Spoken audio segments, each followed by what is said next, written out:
Aku hari ini mau membagikan sesuatu yang dekat dengan kita. Nah, sesuatu yang dekat dengan kita, setelah melakukan kesalahan gitu ya, atau dosa gitu, selalu kita bilang, aduh nyesal gue, kenapa gue ngomong itu ya. Lalu ada juga ketika kita melakukan kesalahan, kadang kita atau orang lain suka ngomong ke kita gini, wah lo tobat lo. Aku terkoreksi dengan apa sih perbedaan dari penyesalan dan pertobatan. Kita lihat di sini, sebenarnya ada banyak ya perbedaan penyesalan dan pertobatan. Tapi aku mau membandingkan dua saja hari ini. Penyesalan aku bacain hanya sebatas perasaan sedih. Ada perasaan sedih, ada bersalah, tadi kan ada kecewa juga. Karena apa? Kita udah melakukan kesalahan di belakang tadi aku bilang. Itu penyesalan. Tetapi di dalam pertobatan lebih dalam lagi daripada penyesalan. Karena apa? Melibatkan perubahan hati dan arah hidup. Lalu yang kedua, penyesalan biasanya tidak diikuti dengan perubahan perilaku atau komitmen untuk tidak mengulangi kesalahan yang sama. Karena apa? Karena dia hanya sebatas perasaan aja dia, perasaan. Tetapi beda dengan pertobatan. Pertobatan itu tidak hanya merasa bersalah, tapi juga mengambil keputusan untuk meninggalkan dosa atau bertindak melakukan sesuatu. Kalau ini hanya perasaan. Dari dua perbedaan di atas, kita tahu bahwa pertobatan itu didahului biasanya dengan penyesalan. Tapi di dalam penyesalan nggak ada pertobatan. Itu udah pasti. Nah sekarang pertanyaannya posisi kita ada di mana saat ini? Masih di dalam penyesalan kah? Atau sudah dalam pertobatan?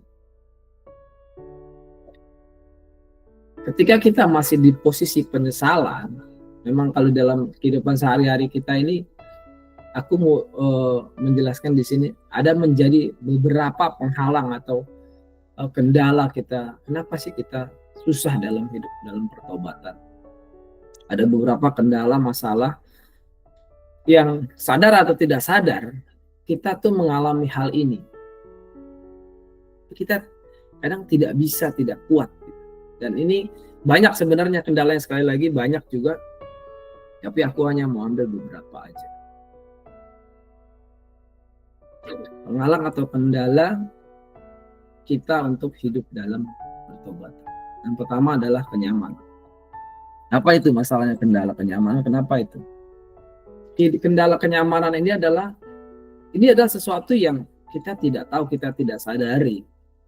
Kita dalam kehidupan sehari-hari kita ya bangun tidur seperti biasa, kita baca firman, kita penyembahan, kita berangkat pagi, kerja, mungkin ada yang kuliah, ada sekolah, dari Senin sampai Jumat, Sabtu, Minggu libur, dan hari Minggu kita ke gereja, kita ambil pelayanan, dapat tugas pelayanan. Mungkin ada yang sibuk dari pagi, biasanya Minggu ya, sampai malam kita ketemu teman kita, bercanda, nongki-nongki gitu.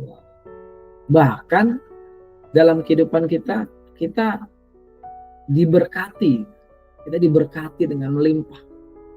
Mungkin dengan naik gaji, naik jabatan, kita merasakan kenyamanan dalam hidup kita merasa kita diberkati gitu. Tapi coba kita baca di Wahyu 3 ayat 17. Kebahagiaan itu yang membuat terkadang kita, gue harus apa memang? Bertobat seperti apa? Kita tidak merasakan itu yang aku bilang tadi. Ini yang menjadi penghalang kita. Kita merasa kita fine-fine aja gitu. Memang berarti kalau ikut Tuhan kayak susah dong kita bertobat. Enggak juga. Karena iblis seperti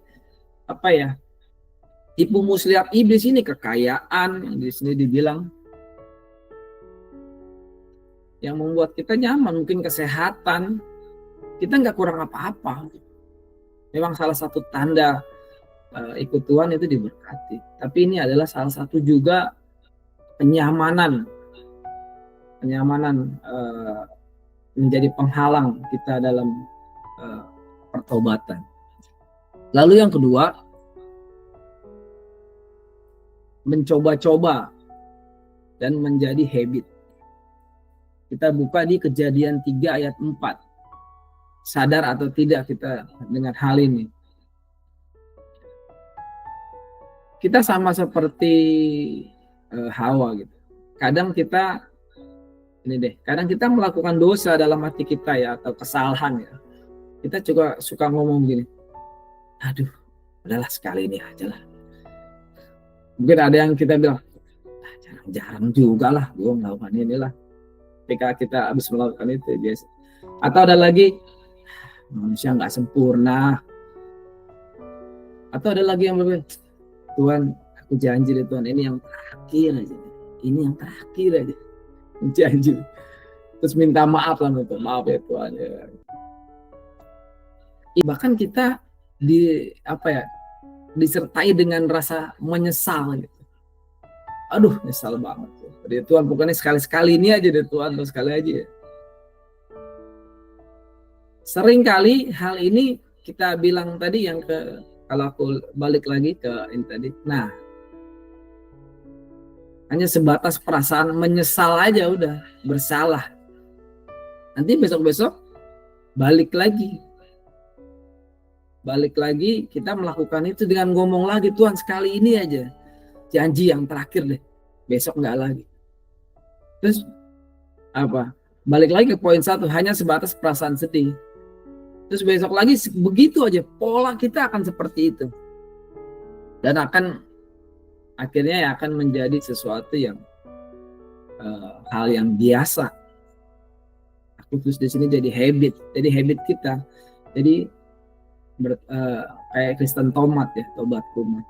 Dan hal ini sebenarnya sih memang bukan hanya dilakukan oleh orang-orang yang tidak percaya atau orang yang tidak mengenal firman.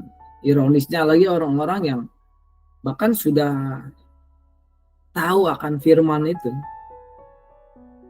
Contohnya itu aku ambil di sini dari mulai di Kejadian 3 ayat 1 sampai 6. Di situ ada perbincangan antara Hawa manusia kita dengan iblis. Iblis bilang begini, bukankah buah yang di taman ini nggak boleh kamu makan semuanya kan? Iblis bilang gitu. Nah, Hawa sebagai orang yang tahu firman dijawab dengan firman, enggak, salah. Buah di taman ini boleh kami makan semuanya. Dibilang begitu. Tapi tentang satu buah yang ini nih, yang ada dengan ini nggak boleh. Salah kamu iblis. Sesuatu yang kita jawab dengan firman. Orang yang tahu firman dijawab dengan firman. Jika iblis menyerang, kita akan menjawab dengan firman. Orang yang tahu firman. Orang yang nggak tahu firman, dia tidak akan menjawab dengan firman. Dia akan menjawab dengan kekuatannya dia. Tapi apa yang dilakukan iblis? Iblis gak menyerah. Dia bilang lagi, atau kalau bahasaku ya, udah sekali-sekali aja makan gak apa-apa. Gitu. Sekali-sekali aja makan, kalau kamu makan kamu akan menjadi sama seperti itu. Dia bilang begitu. Terus tahu nggak apa yang dilakukan manusia? Dia mulai goyang. Di situ Hawa mulai melihat buah itu dan kelihatannya menarik. Ini yang dibilang mencoba-coba. Hawa melihat dosa itu terkadang atau kesalahan dimulai dari mata kita, mata yang melihat sesuatu. Makanya di 10 perintah Allah, ya kan, jangan mengingini sesama. Mengingini ini berawal dari mata. Orang punya motor, punya mobil, punya rumah, pengen banget itu dari mata. Kita melihat. Jangan mencoba-coba seperti apa. Dia mulai melihat sesuatu yang indah, yang menurut dia indah, tapi dia tahu firman. Ini yang kembali orang percaya, orang yang tahu firman. Dia akhirnya apa? Dia mencoba. Dia melihat, lalu apa? Ketika dia melihat, ada tindakan yang merespon. Dari mata turun ke hati. Itu kalau orang dunia, dari mata turun ke hati, jadi jatuh cinta. Yang akhirnya membuahkan suatu tindakan. Jadi firman ini sudah tidak berlaku lagi. Tindakannya apa? Dengan dia memetik. Dia memetik aja itu udah salah dia mengambil. Ketika dia melakukan kesalahan, dia melakukan dosa. Dosa itu menular. Dan dia tularkan dosa itu kepada apa? Pada si Adam. Nih makan nih enak. Dan dosa itu ditularkan. Adam pun juga tahu, orang yang tahu firman juga. Dia jelas banget yang dapat instruksi langsung dari Tuhan. Tapi dia merasakan juga kenikmatan itu. Dan itulah dosa. Adam akan terus akhirnya ke bawah kepada kita sampai saat ini. Itulah dosa. Ketika kita ada dalam pertobatan, tanpa kita sadari kita seperti mempengaruhi sekeliling kita. Even itu sekeliling kita orang-orang yang percaya juga. Inilah iblis. Iblis cuma cari satu orang aja. Cari satu yang kuat aja. Dah. Dia akan mencoba memporak-porandakan anak-anak Tuhan. Mungkin komunitas, gereja, pelayanan teman-teman kita. Atau mungkin bahkan bisa juga keluarga. Dia akan merusak itu dengan satu tindakan mencoba-coba. Yang ketiga, apa yang membuat menjadi kendala? Perasaan malu dan tidak layak. Wah, bahasaku adalah senjata ampuh si iblis ini. Anak-anak Tuhan juga ini yang biasanya punya perasaan malu, tidak layak. Kalau bisa diajak, yuk ke gereja yuk. Udah lama nggak gereja, enggak lah. Nggak layak gue kayaknya, gue gereja lah, banyak dosa. Diajak pelayanan, bilangnya nggak layak, bilangnya malu. Bahkan mungkin kalau yang ada beberapa gereja ada altar call, dia, aduh malu gue mau maju nih, ayo maju saudara ini, aduh malu banget tadi liatin orang lah, ntar gue nangis, gue ingus, gue keluar, malu gue, enggak lah, ini sini aja lah, Tuhan tahu lah perasaan gue lah. Sini di Matius 4 ayat 3. Iblis mencoba menghilangkan identitas dan otoritas kita sebagai anak-anak Tuhan. Kalau kita pertebal lagi kata-kata Matius 4 ayat 3 adalah jika engkau anak Allah. Jika engkau anak, kan kurang aja buat aku ya. Iblis tahu loh kalau Yesus ini benar anak Allah. Dia mencoba dengan kata-kata manipulasi kata-kata jika engkau anak Allah. Ini yang iblis coba kepada kita anak-anak Tuhan, mencoba apa? Mencoba aku bilang tadi, mematikan, menghilangkan identitas kita sebagai anak Allah. Anak Allah yang hidupnya, tinggalnya itu di rumah Allah. Karena kita ini bait Allah. Kita diajak ke gereja, malu gue orang hidup berdosa gue. Ini yang coba padahal kita ini anak Allah kok. Kita anak kok malu mau datang ke rumah bapak kita, itu malu, kan lucu aja gitu. Ini yang coba identitas kita sebagai anak Tuhan ini mau dihilangkan gitu, dengan perasaan malu. Dan kita berpikir ketika kita menolak malu itu suatu hal yang benar gitu. Udahlah, karena orang di gereja tuh orang-orang yang suci lah. Padahal kan ada firman bilang kan, yang membutuhkan tabib adalah di Lukas ya, adalah orang-orang sakit.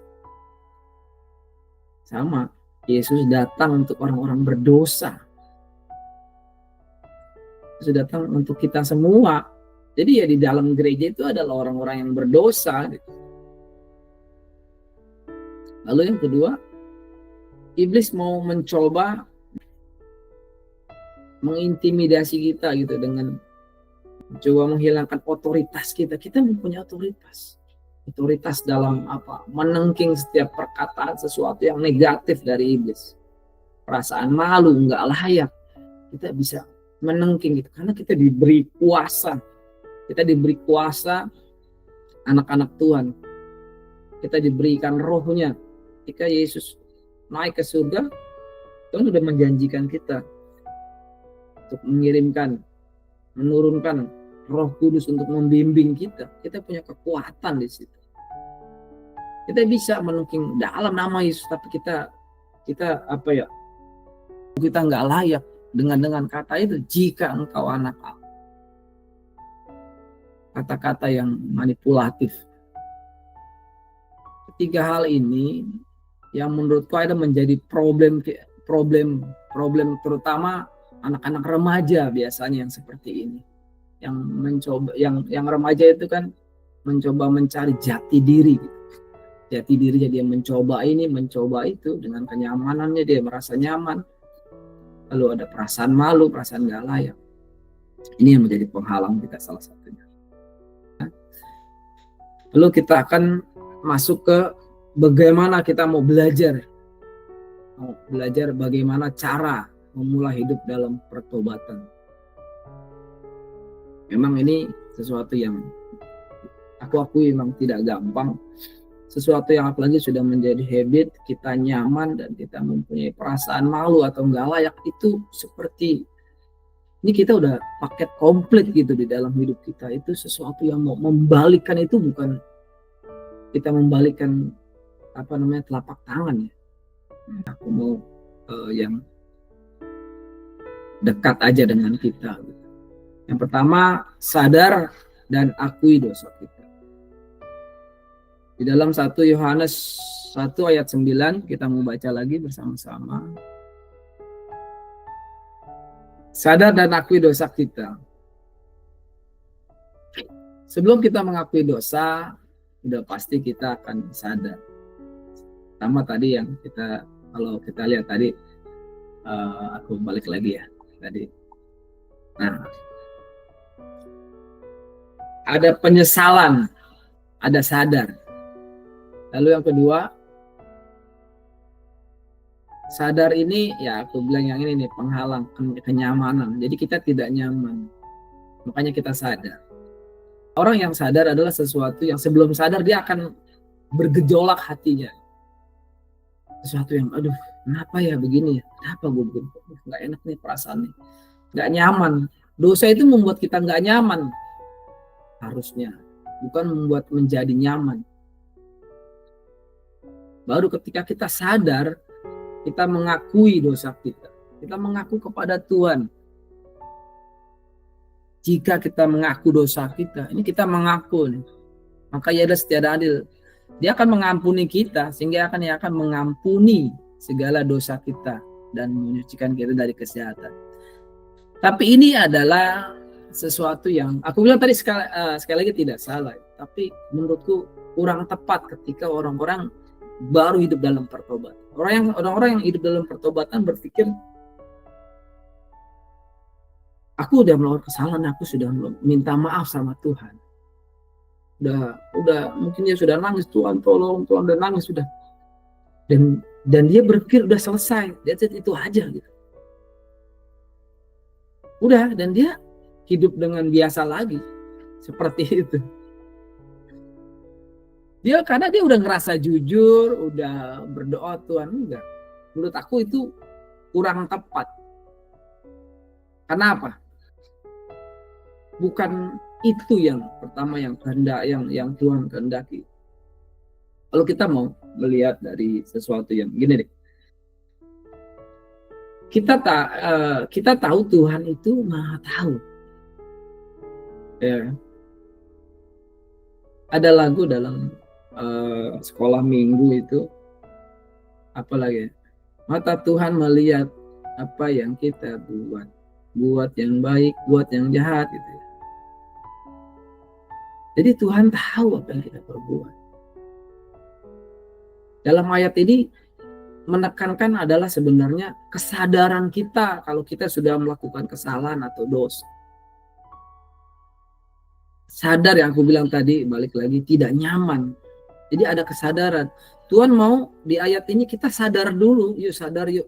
Kalau kita sudah melakukan kesalahan, banyak dari kita yang tadi yang kita tidak melakukan tidak sadar gitu. Bahkan kita sadar tapi kita tidak tadi nyesel gue, ya udah gitu, dia berlalu begitu saja gitu. Dia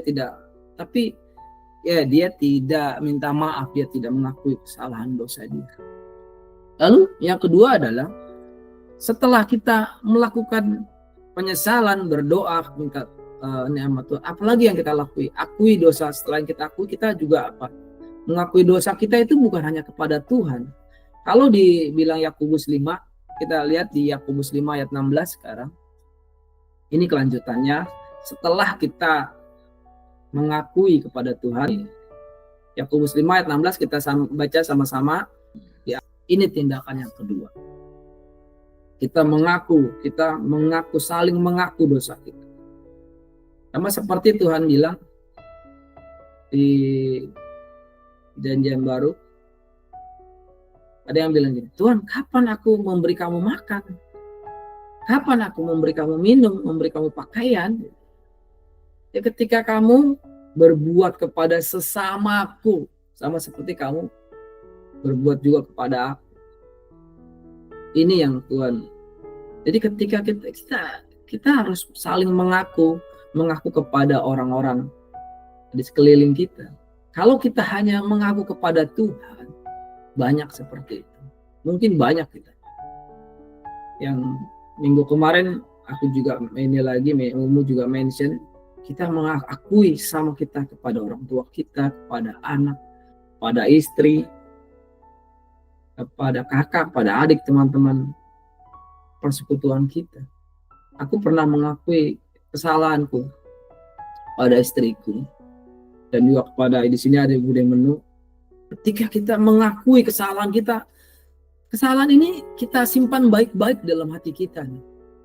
Dalam hatiku rapat, cuman Tuhan yang tahu. Tapi bukan itu yang Tuhan inginkan. Ada keresahan di dalam hatiku. Aku harus ngomong, kayak ada sesuatu yang ingin kebongkar gitu, harus dibongkar. Ketika aku pertama kali ngomong, itu deg-degan banget. Tapi ketika aku ngomong, itu lepas semua. Aku mengakui semua kesalahan. Dan bukan hanya itu, ternyata belum lepas semua tuh. Ada sedikit, makanya aku sharing, aku sama Mumu, aku cerita itu, aku nangis sejadi-jadinya. Kami berdua, bahkan kami bertiga nangis. Dan ketika ada pengakuan itu, ada beban yang terangkat semua. Beban, Tuhan Yesus terima kasih. Itu adalah dosa, beban yang kita ketika kita tidak mengakui sesama kita, itu adalah sesuatu yang kita pegang. Aku bilang sesuatu mungkin kotoran kali ya, sorry nih, agak kasar. Kotoran yang kita pegang terus kita taruh di tas lah, atau sampah lah yang harus kita buang. Dan itu rasanya benar Tuhan yang memberikan kelegaan. Lalu bukan hanya sekedar kita mengaku dosa. Dengan siapa kita mengaku dosa? Aku tidak memilah-milih orang suci, orang kudus, tidak. Tapi bagaimana dengan orang yang lemah menguatkan orang yang lemah? Atau orang yang lemah dikuatkan orang yang lemah? Itu nggak mungkin terjadi. Bahkan bukan pertobatan yang akan dihasilkan kalau kita berbicara dengan orang yang seperti itu. Kita akan sama-sama saling melemahkan. Udah, tipu muslihat iblis masuk. Iya benar juga ya. Kita begini sama orang berdosa, udahlah kita nggak usah ke gereja lah. Ya Tuhan tahulah, Tuhan kan menerima semua orang kan. Tuhan Maha Pengampun. Makanya di sini tadi di Yakobus 5 ayat 16 ada kata-kata doa orang yang benar. Kalau kita mau lihat tadi, karena itu hendaklah kamu saling mengaku dosamu dan saling mendoakan supaya kamu sembuh. Titik, lalu doa orang yang benar. Di sini firman sendiri yang bilang doa orang yang benar. Orang yang benar kita tuju, kita harus sharing ke siapa ini. Kita tahulah dari bawah-bawahnya. Aku nggak usah ngajarin dalam hal ini. Tapi kita nggak bisa kita mengaku dosa dengan sembarang orang.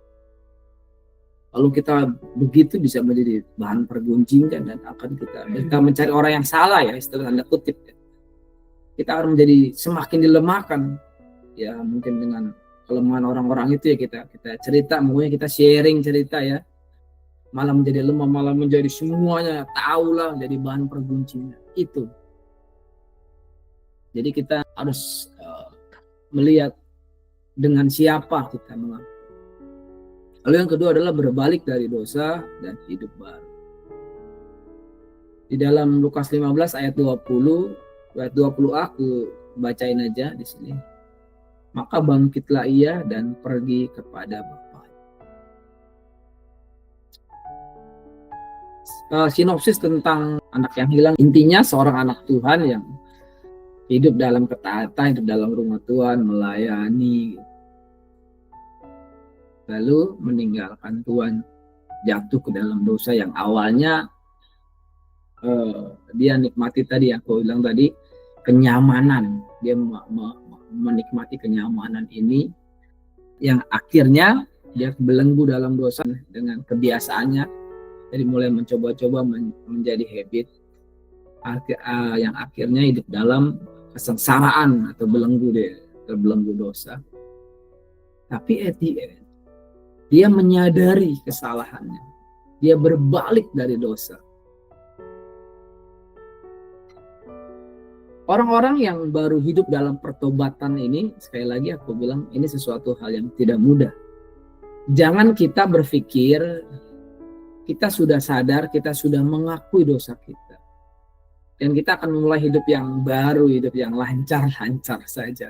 Enggak, salah. Lukas 15 ini ayat 1 sama ayat 2 aku bacakan. Ayat 1, Lukas 15 ayat 1. Para pemungut cukai dan orang-orang berdosa biasanya datang kepada Yesus untuk mendengarkan dia. Ingat ya, para pemungut cukai dan orang-orang berdosa. Di ayat yang kedua, maka bersungut-sungutlah orang-orang Farisi dan ahli-ahli Taurat. Katanya, ini dia bersungut-sungut yang ngomong sama dia.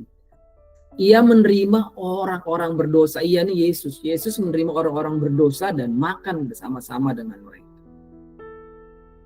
Stigma orang-orang pada zaman dulu ya, dari Lukas ini, orang-orang pemungut cukai sama seperti Zakheus, terus orang-orang berdosa itu sangat dijauhi orang-orang pada masa itu.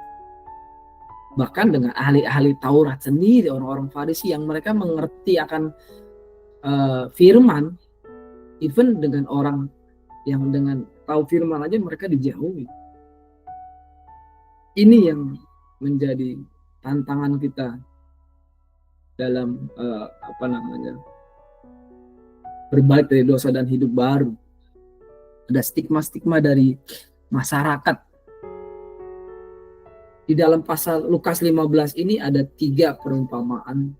Yang pertama tentang dirham yang hilang, anak yang hilang, lalu domba yang hilang, ada 3. Intinya yang hilang ini ketika ditemukan itu senang banget gitu. Dia punya 10 dirham, 1 dirham hilang, ketika 1 ini senang banget. Dia punya domba banyak, 1 aja hilang terus diketemukan, senang banget. Lalu anak yang hilang, senang banget. Intinya dalam itu mereka berpesta. Seorang yang sudah berbalik dari dosa dan hidup baru, itu Tuhan sanggup.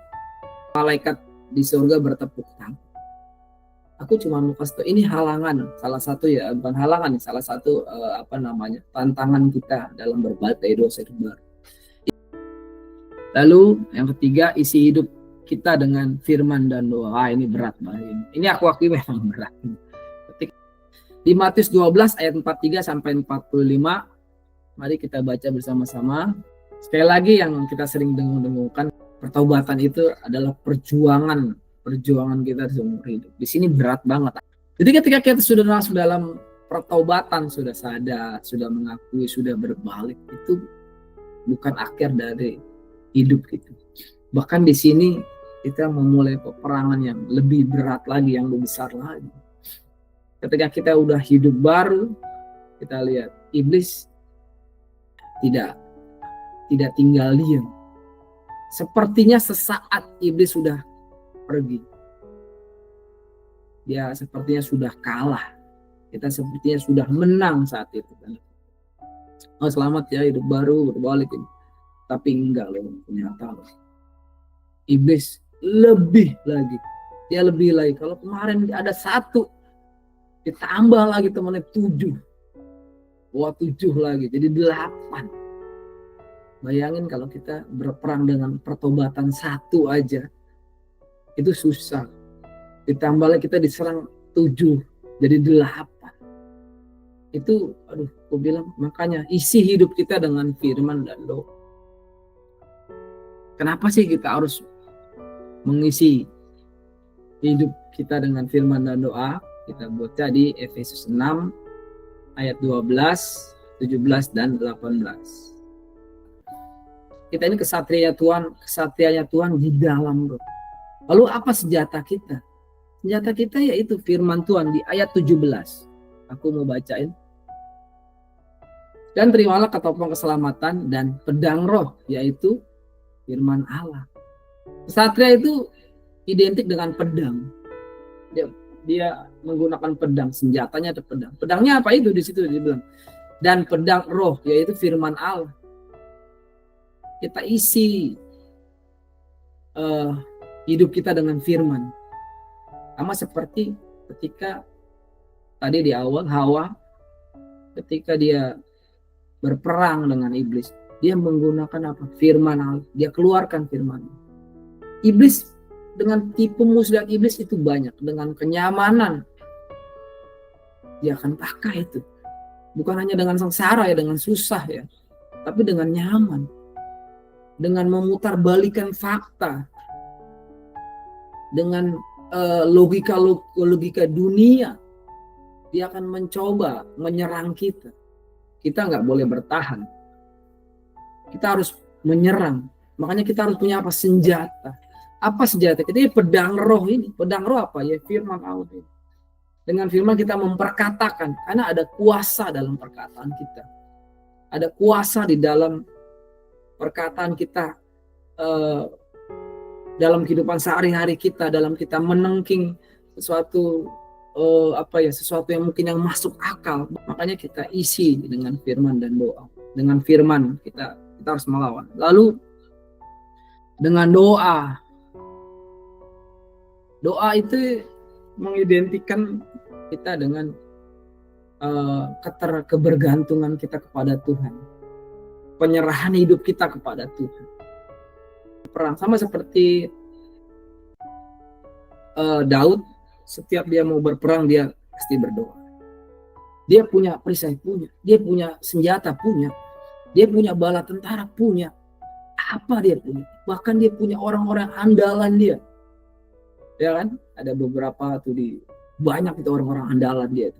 Si ini orang ini yang pandai ini dia.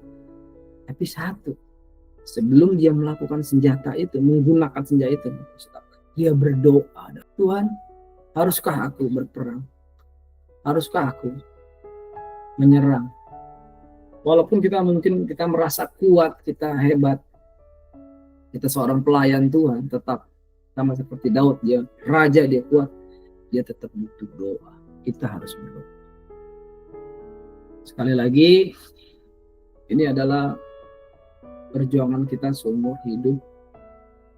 Kita saling menguatkan, saling mengingatkan sesama kita, nepes atau teman-teman kita ketika kita balik lagi ke kerjaan, ke kantor kita, ke pelayanan kita, ke gereja kita, kemanapun kita berada, kemanapun kita pergi, kita akan menjadi orang yang hidup dalam pertobatan dan saling menguatkan.